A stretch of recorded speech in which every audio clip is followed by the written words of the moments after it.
December 27th, 10:01 p.m. Moscow's VDNK8 festival. 100 million lights blazing across the frozen landscape. Families skating, children laughing. The Kremlin's ultimate message to the world. Everything is fine. Russia is invincible. Life goes on. Then, in a single heartbeat, the lights died. Not a flicker, not a brownout. Total, absolute darkness swallowing Moscow's crown jewel of New Year propaganda. The massive Christmas tree. Gone. The ice rink spotlights. Extinguished. The LED screens, broadcasting military glory, black. What just happened? Russia was about to learn a brutal lesson. If you weaponize winter against Ukrainian families, don't expect your own holiday lights to stay on. This is the inside story of the most sophisticated drone operation Moscow never saw coming. To understand how this operation shattered Moscow's illusions, we need to rewind. For months, Russia has systematically targeted Ukraine's power infrastructure during the coldest months of the year. Missiles hitting substations, families freezing in the dark, hospitals losing power. It's a calculated strategy of suffering. Ukraine's intelligence directorate, the GUR, had been planning their response. Not with rhetoric, not with complaints to the UN, with precision engineering and cold, calculated payback. The target, Moscow's VDNK power substation. Take it down. And you don't just kill the lights at Russia's biggest propaganda event. You send a message that echoes through every corridor of the Kremlin. Your capital is not untouchable. But here's the problem. Moscow isn't just defended. It's fortress wrapped in the most expensive air defense network money can buy. Pantsir S-1 systems worth billions. Tor M2 missile batteries. Radar nets that can track a sparrow at 50 kilometers. Flying anything into Moscow is supposed to be a suicide mission. Ukraine didn't just need drones. They needed a ghost protocol, a way to become invisible while flying through the most hostile airspace on the planet. The ghost carriers. Imagine an aerial aircraft carrier, but built by engineers who grew up turning Soviet scrap into racing machines. The DoveBush T-10 weighs 150 pounds, spans 12 feet, and is constructed from advanced carbon fiber composites. But here's the genius. Its radar signature mimics a large bird. To Russia's billion-dollar detection systems, these drones don't register as threats. They're background noise. Geese heading south. Nothing to worry about. Each mothership carries 6 Wasp FPV drones tucked under its wings, the actual weapons. The setup is elegant and terrifying. The carrier drone flies low and slow, hugging terrain, staying invisible. When it reaches the strike zone, it releases its payload and disappears. The Wasps do the rest. The entire package costs roughly $30,000 per mothership with full payload. Compared to the multi-million-dollar Western systems Russia expects, this is guerrilla warfare, evolved to its highest form. On the night of December 27th, deep in Moscow's Lozny Ostrov National Park, just 20 miles from VDNKH, a 6-man Ukrainian team assembled their launch systems in absolute silence. No lights, no radio chatter. Just the soft mechanical click of catapults locking into position. The mission parameters were brutal. Fly 20 miles through the most defended airspace in Russia, release precision strikes on a hardened military target, and pray. The math works out. By 10 p.m., the gamble was live. As the first DoveBush crossed the 20-mile threshold, Moscow's electronic warfare landscape exploded. Russian Panzer crews, already on edge after recent strikes, saw something on their screens. But it wasn't one drone. It was dozens. Ukrainian operators had released a swarm of decoy drones, cardboard gliders with radar reflectors that mimic cruise missiles.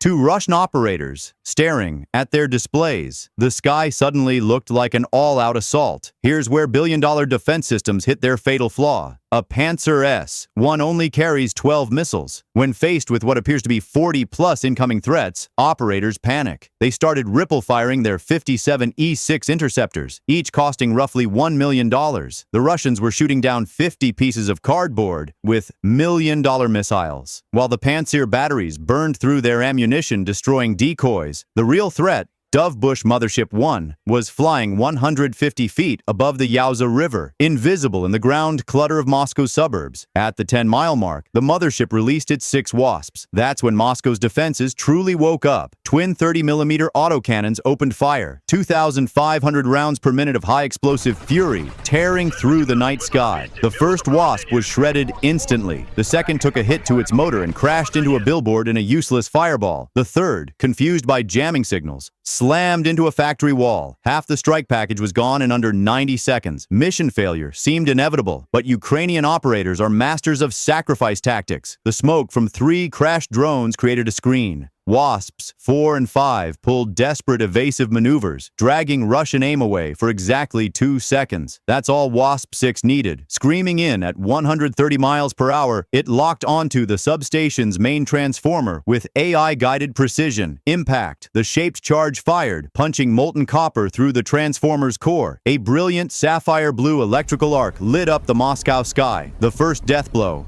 But the substation was massive. One hit wouldn't finish it. Russian operators thought they'd won. They'd shot down 5 of 6 drones. Engineers could patch this up in an hour. They had no idea the real attack was just beginning. 10 minutes later, while Russian crews were celebrating and reloading their systems, the second DoveBush T-10 appeared from a completely different direction, the northwest. This was the double-tap doctrine. Hit them once, wait for them to relax, then hit them when they're var. Panzer systems take at least 5 minutes to reload. The 30mm autocannons, after firing thousands of rounds, were glowing red-hot. Fire them again, and the barrels would warp into uselessness. Moscow's defenses were in a critical reload gap. The second mothership released its 6 Wasps at 8 miles out. Russian panic turned to desperation. They deployed a Krasuka-4 electronic warfare truck, flooding radio frequencies with 500 watts of jamming power. Wasp 7 went blind instantly, crashing into an apartment building. Wasp 8 was targeted with a handheld jammer and nosedived into the frozen river. But Ukraine had anticipated this. The remaining 4 Wasps activated their Dead Man's AI, a specialized algorithm that operates when all external signals are cut. Using visual odometry, the drones began navigating by comparing Moscow's streetlights against a preloaded 3D map of the city. You can jam radio waves. You cannot jam geometry. Realizing the drones weren't stopping, Russia activated a hidden Tor M2 system, their final boss. It launched interceptor missiles. Wasp 9 was destroyed. Wasp 10 acted as bait, climbing high to draw fire, and was vaporized, buying 11 seconds of silent flight for the final 2 drones. Wasps 11 and 12 closed within 500 yards of the target. Russian security opened fire with everything. AK-74s, machine guns, even flare guns. A desperate wall of lead. Wasp 11 took a bullet through its battery, burst into flames, but its momentum carried it into the backup generator's fuel tank. A massive fireball erupted. From that smoke emerged Wasp 12. 4% battery remaining, 1 motor damaged, but still locked on target. Its AI identified the transformer's oil line entry point and initiated terminal dive at 140 miles per hour. Impact. The shaped charge detonated. Molten copper pierced the transformer, causing a catastrophic electrical fault. 70 tons of mineral oil superheated to 3,000 degrees in a microsecond. A sapphire blue arc shot 100 feet into the sky. Back at VDNKH, circuit breakers exploded. The fairy lights surged with blinding brilliance before their filaments melted. The massive Christmas tree flickered like a dying star. Then darkness. Complete, soul-crushing darkness. The numbers tell a devastating story. Ukraine spent approximately $60,000 on this operation. 2 motherships and 12 drones. In response, Russia expended at least 15 interceptor missiles at roughly $1 million each. Moscow spent $15 million shooting at garage-built technology and cardboard decoys. And they still lost the target. The transformer substation will take months to repair. Western sanctions make acquiring specialized high-voltage components nearly impossible. But the real damage goes far deeper than infrastructure.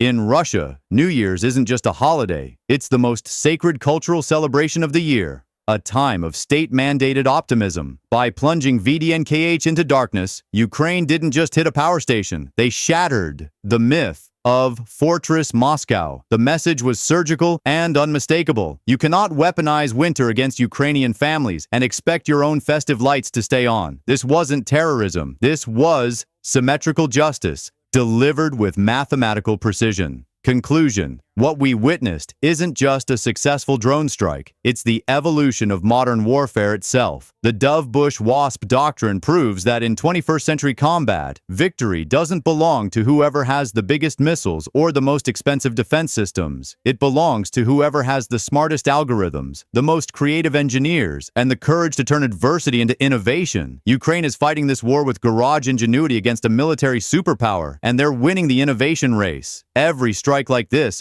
shifts the global calculation about what's possible with asymmetric warfare. Notre Fredies entremors. Russia thought Moscow was untouchable. They were wrong. And as their remaining defense systems rush to protect the capital, one question hangs in the frozen air. Where does Ukraine strike next? The hunters have become the hunted. The most expensive party in Russian history is over, and the cold, dark silence speaks louder than any propaganda ever could. Hey guys, this is from my side, and you can do for me like, subscribe and share my video. I will do more efforts for you.